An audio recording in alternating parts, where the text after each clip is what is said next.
Boom, boom, boom, boom! Nakita nyo na sa ating video kung paano sila magtayo ng tower crane.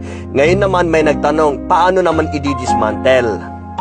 Pag mababa lang ang tower crane at kayang abutin ng mga malalaking mobile crane katulad ng 500 tons or 1,000 tons, simple lang po mga kahasang.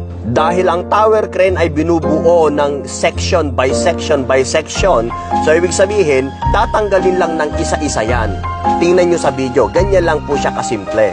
Ngayon, pag masyadong mataas ang tower crane, katulad ng mga tower crane na nasa mga taas ng building, ito, malaking problema. Pero syempre, may solusyon pa rin mga kahasa. Nakita nyo naman kung paano itayo ng tower crane yung kanyang sarili. Ngayon, i-reverse natin. Gamit ang tower crane jacking cage, dito naglalagay ng mga section para umangat ang tower crane.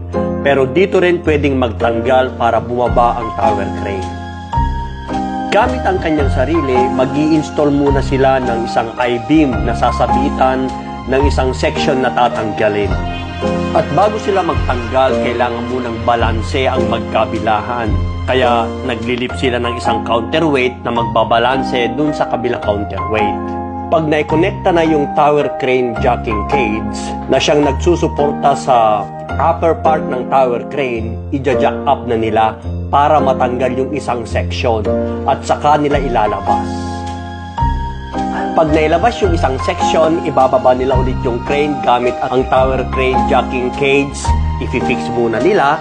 Pag ready na ang lahat, ibababa yung counterweight, ibababa rin yung section na natanggal, and yun na.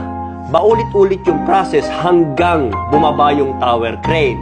And pag kaya na ng malaking crane na abutin yung tower crane, gagamitan na nila ng malaking crane mga kahasang like 500 tons. And then ibababa na ng isang buo yung boom ng tower crane. Then ganun lang po siya kasimple.